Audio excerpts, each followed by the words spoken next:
আচ্ছা স্যার, এই যে আমাদের নেত্রীর যে ছেলে জয়, জি, ওনার বয়স হয়তো ওই তো আপনার মুক্তিযুদ্ধের সময় হয়েছে স্যার ৭১। তো এখন স্যার আজ তো 36 বছর। 36 বছর বয়স। জি, উনি এই দেশে খুব সম্ভব ছোটকালে হয়তো ছিল, বাট ওনার যে আসল যখন উনি বোঝা শুরু করলেন তারপর থেকেই কিন্তু উনি বিদেশে। জি, সো উনি দেশের পলিটিক্স সম্বন্ধে তেমন একটা অবগত নন। দেশের লোকজনের সাথে মিলেমিশে বড় হওয়ার যে অভিজ্ঞতা সেটার প্রচণ্ড ঘাটতি ছিল। তারপরেও আমরা যেটা শুনতে পেরেছি, মিস্টার জলিল আমাদেরকে এসে বলেছেন যে উনি চান নাই যে ওনার ছেলে পলিটিক্সে আসুক, কিন্তু তারপরেও নেত্রী যে মহড়া দেখিলেন ছেলেকে পলিটিক্সে আনার ব্যাপারে, উনি এটাকে উনি কি ভুল করেছেন না? অবশ্যই বলবে। উনি না, আমাদের অনেকেই এটা আপনার খুব ভালোভাবে নেয়। যদি এটা আমবাইও নেয় নাই, আমবাইয়ের সাথে কথা হয়, কারণ এটা তো আপনার হবে না। পলিটিক্সের তো একটা মানে মাটিতে দাঁড়িয়ে থেকে পলিটিক্স করতে হবে, গ্রহণযোগ্যতা। গ্রহণযোগ্যতা থাকতে হবে। আপনার অতীতে যারা পরিবার থেকে রাজনীতি করছে, আপনি দেখেন তাদের দেখেন আপনার, তারা ওই পরিবার থেকে ঠিকই আছে, কিন্তু তারা একটা প্রসেসের মাধ্যমে চলে আসছে।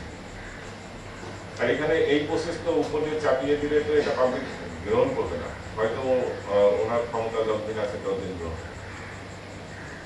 বঙ্গবন্ধু মেয়ে হিসেবে ওনাকে যখন করা হয়েছিল তখন পার্টির ভিতরে অনেক ট্রাকশন ছিল। আপনার ৮০ সালে আমি আপনার বাই ইলেকশন করি প্রথম, উনি আসেন হলো ৮১ সালে। আপনার কয়েকটা গ্রুপ ছিল, রাজ্জাক, তোফায়েল, তারপর আপনার অজিতে আমু, অজিতে আপনার জোহরা তাজউদ্দিন, ডক্টর কামাল হোসেন, কোরবান আলী, বিভিন্ন সবাই অনেক পেজে মালিক হিসাবে। এই ভিতরে সব কিছুকে অ্যাকোমোডেট করার জন্যই কিন্তু ওনাকে চয়েস করা হয়েছে। আর এখন সেই পরিস্থিতি না। এখন জয় হিসেবে ওইভাবে পলিটিক্স করবে, এটা বাস্তবতা। এটা করতে গেলে ব্লক করতে, আর এটা পার্টি সবাই গ্রহণ করবে। তারপরে স্যার আপনি তো জানেন স্যার, জয় জয়ের ব্যাপারে যা ওনার যেহেতু উনি বিদেশে বড় হয়েছে, তার কাছে বিদেশের কালচারটা ইভেন নর্মাল। যেমন মনে করেন জয় এর আগে ভারতের এক মেয়েকে বিয়ে করেছিল, তারপরে এখন যে বিয়ে করেছে সেটাও তার ওই মহিলার জন্য এটা দ্বিতীয় বিবাহ। তো এই যে কালচারগুলা, এই কালচারগুলা বিদেশে লোকজনের কাছে খুব নর্মাল হলো, বাংলাদেশের কাছে, বাংলাদেশের নেতাদের কাছ থেকে আমাদের অন্যান্য সমর্থক পেতে আশা করে না।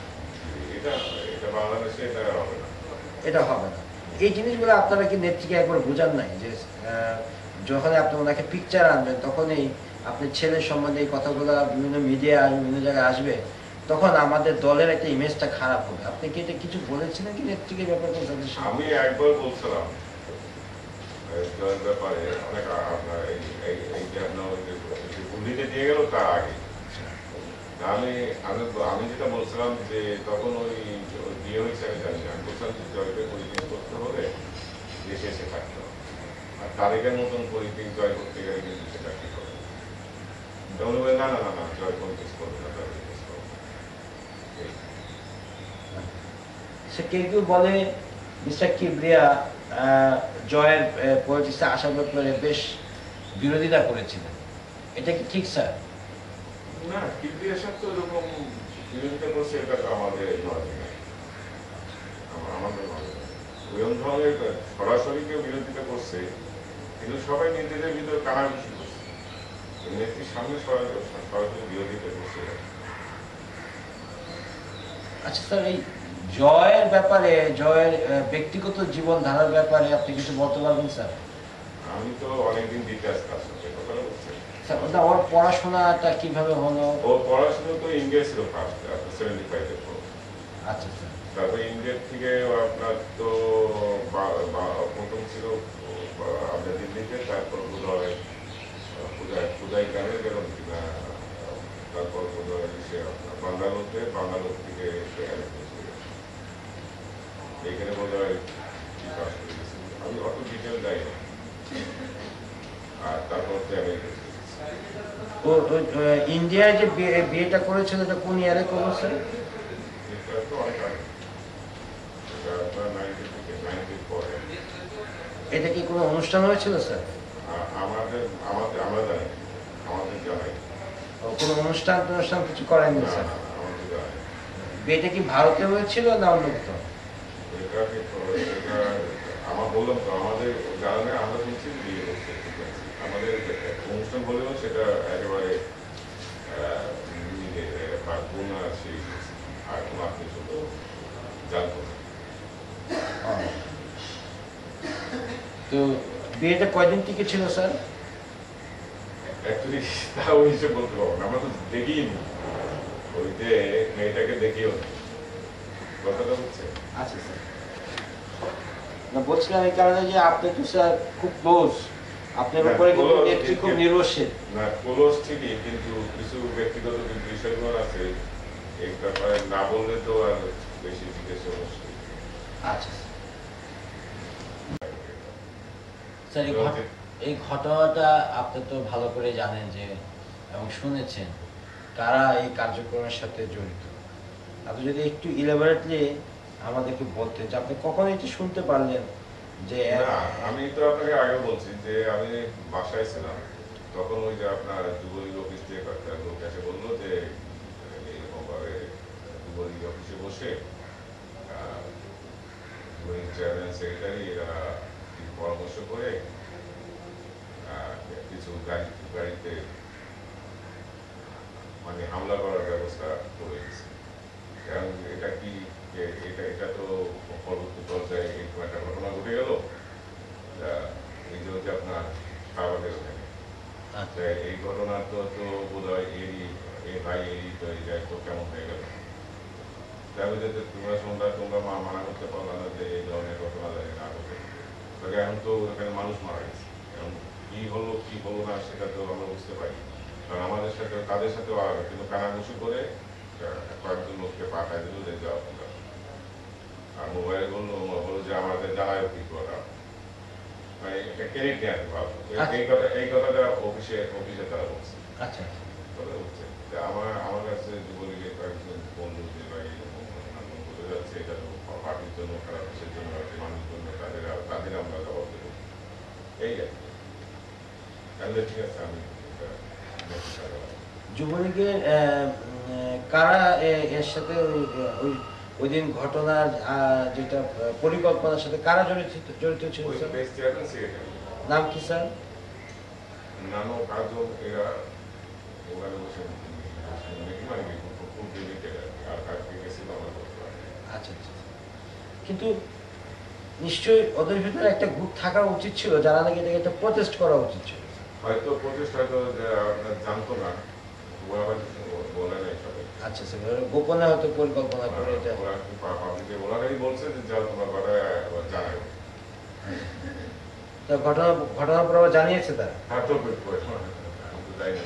আচ্ছা স্যার, বাট আপনি তো জানেন স্যার মানে গান পাউডার দিয়ে মানে এটা গান পাউডার দিয়ে মানুষ এটা বেশ ভালো পরিকল্পিত ছিল কিন্তু বলতে পারে। তো স্যার এইসব পরিকল্পনার ক্ষেত্রে আপনারা নেত্রীকে কিছু বলেন নাই যে যেভাবে আমাদের একটা নির্দেশ কথাবার্তার ফলে লোকজনে অতিরঞ্জিত হয়ে যে এত কিছু করছে এই ব্যাপারে একটা কিছু করা উচিত, এভাবে তো বলেননি স্যার? হ্যাঁ, নেত্রীকে তো ওভাবে বলা হয়েছে যে দলের অনেক কিছু যা হতে যায় আমরা জানি না, আমরা অনেক কিছু হতে যায় আমরা জানি না। অনেক সময় হত্যার দিকে বলি আমাদের কামড় দিতে জানি, এভাবে তৈরি হয়ে অনেক সময় মনোরম হয়েছে যে আমরা কিছু জানি না, ওখানে যদি বলি হত্যা ঘটনা হয়েছে। তো এই ঘটনার পরে যুবলীগের ওই সদস্যদেরকে আপনারা কোনো শোকজ টোকজ কিছু করেছিলেন না বা তিরস্কার? না, এরকম জানি না নেত্রী করছে কিনা, আমরা তো একটু ওদের থেকে দূরেই থাকি। বাট আপনারা নেত্রীকে বলেন নাই যে নেত্রী এটাকে একটা কন্ট্রোল করা উচিত? সেটা বলছি যে আমি বলছি নেত্রী এটা সময় হচ্ছে যুবলীগের সাথে ইনভলভ, আমার মনে হয় এই বিষয়গুলো তোমার দায়িত্ব যুবলীগকে বলতে হচ্ছে, তোমার সতর্ক করতেছে এবং করলে তো আমাদের জন্য ক্ষতি হবে। আচ্ছা, যুবলীগের এই সদস্যরা এখন কোথায় আছে? আমি জানি না এরা কি ভারতে আশ্রয় নিয়েছে আপনার মনে হয়? বিভিন্ন খবর কাগজে আসতেছিল আমি জানি না, আমার সাথে যোগাযোগ নেই। না, আপনি খবর কাগজ ভিতর দেখেননি স্যার? না, খবর কাগজ দেখিনি। আমি তো কয়েকদিন এর আগে তো খবর কাগজ দেখলাম।